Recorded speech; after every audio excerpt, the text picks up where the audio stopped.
Welcome back to a Master and Apprentice podcast. If you watched the stream, you already know that we did a review breakdown of the Kenobi episode finale in the series. But like I said when we did that, if you hadn't seen it, there you go. If not, I told you, I said I wanted to think about it because it was kind of fresh, and I kind of gave it a low rating and the series. But like I said, after hearing other people's perspectives, I actually really enjoyed this series. There's one episode I really don't like. Not don't like, but I just sleep on it. You know what I mean? Like I don't like it. And that's episode 4, right? I just found that a very boring episode in general. You know what I mean? Yeah. It had some cool things in it, but overall, every other episode, I right now I want to go rewatch. I already watched episode 2 or episode 6 twice. You know what I mean? I've already rewatched it. So episode 6, it was great. I mean, each episode had quirky little things, and as I'm about to get into it about the whole series, but this episode, you know, the episode 6 finale, it had some really awesome things, and it built characters in ways that we really wanted to see. It connected different points that we wanted to see, you know, Kenobi with Qui-Gon, Vader with Palpatine, all of these different things. And kind of going into the series itself, Disney did a great job for what they had. They're not really able to do a lot because you can't really touch these characters. We know Kenobi's not going to die. We know he's not going to get hurt.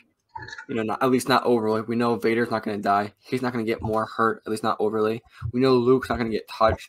We know Leia's not going to get touched. We know Bail Organa's not going to get touched. We know all these characters aren't going to get touched. So what were they supposed to do?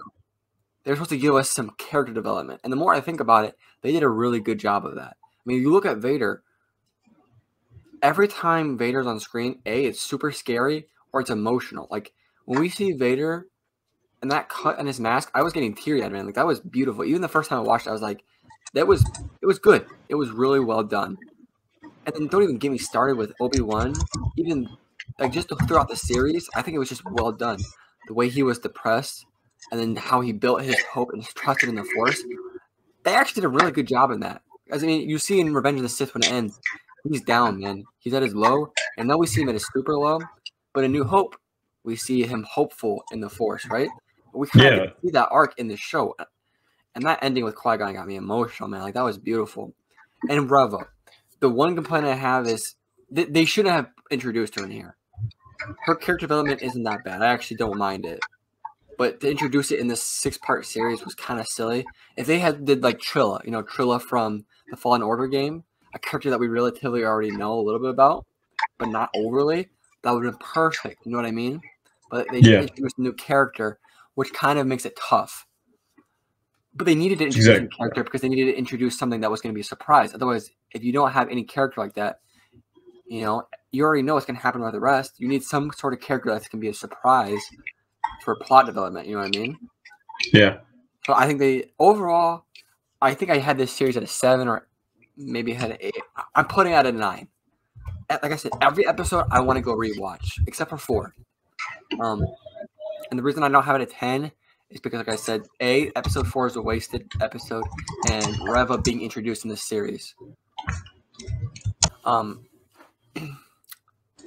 With the Reva being introduced, obviously that kind of brought it down to some lows because you don't focus on Kenobi as much, and just the wasted episode 4. But overall, if you think about it, what was this series supposed to do? It was supposed to further the character of these characters, right? Further the character development. I think it did a really well job on all of those things. I think it did a great job with Kenobi. I think it did a great job with Anakin/Vader, with Leia even. You know what I mean? Reva, even though she shouldn't have been introduced, but did a good job with that. Grand Inquisitor, all of it.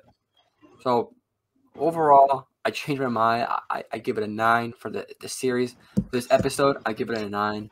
I actually really like the episode the more I think about it. Things start making a lot more sense. Obviously, what is Vader supposed to do? He yells Kenobi, Obi-Wan, come back. But he can't really do anything. He got sliced in his breathing apparatus, his mask, and his back. The more I think about it, I was like, damn, he's already crippled, and then he just got crippled again. Like I think it actually kind of makes sense the more I think about it. And then I know a lot of people disagree. I know, like, for instance, Star Wars Theory doesn't believe this, but I think Obi-Wan kind of tapped into the dark side when he threw all those rocks off of him and then started throwing them at Vader. He got a bunch of power. Maybe he wasn't completely tapped into the dark side, but I think it was something like, when Anakin got super emotional, he would tap into the dark side a little bit to do good things. He'd save people, or what's his name, Mace Windu. He kind of tapped into the dark side. He wouldn't fully submerge himself, but he would tap into it. I think Obi-Wan did that for a second. I think what's possible, I don't know. We see Qui-Gon Jinn's Force Ghost. I was thinking that possibly he had a role in that. I don't know for sure. I mean, that does.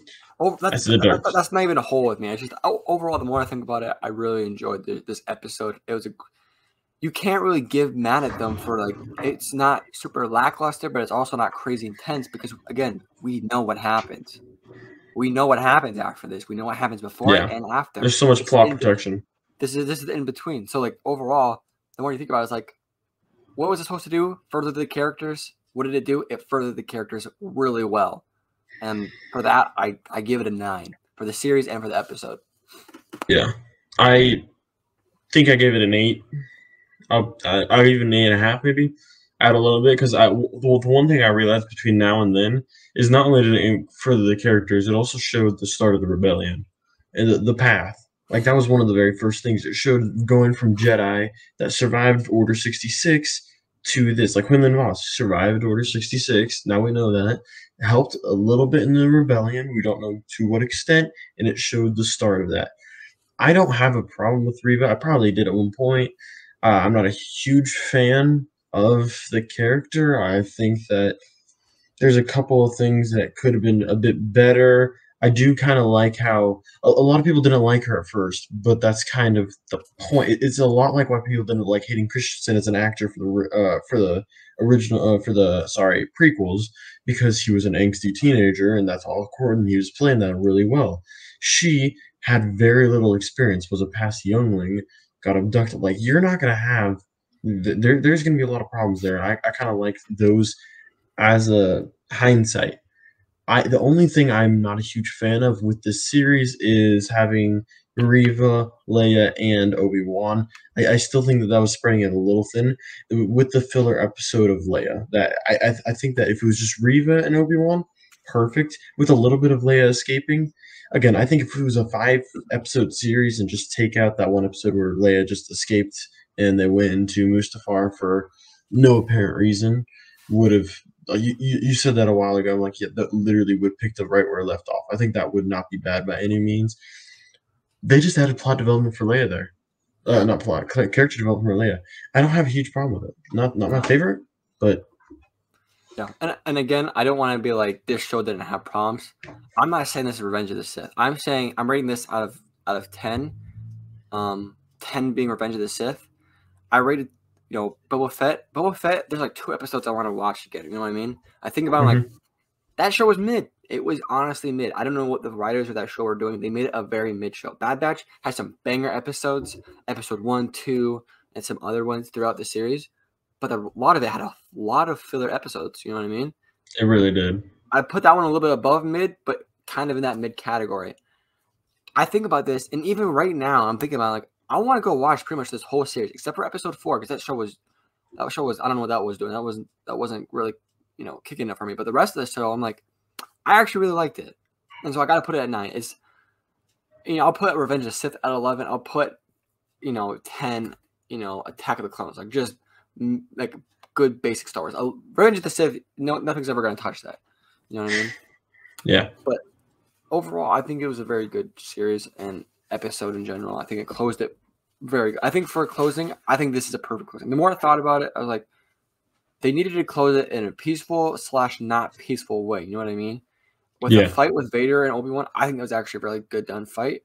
I think the way he beat Vader, I think that was the way they executed that was good, and the way they left Obi-Wan with Qui-Gon, I think that was great. I think the way Vader with Palpatine and the way they handled that was great. Just the way they left those characters going forward, connecting the dots between this and A New Hope, I think it was good. I think it was very well done. I'll agree with that. And obviously, there's those different holes, that, but overall, I loved it. So, yeah, that's it. I know Afton's got to do something right now, but you all set, Afton? That's it. All right. Thanks. We'll see you guys in the next one. Peace.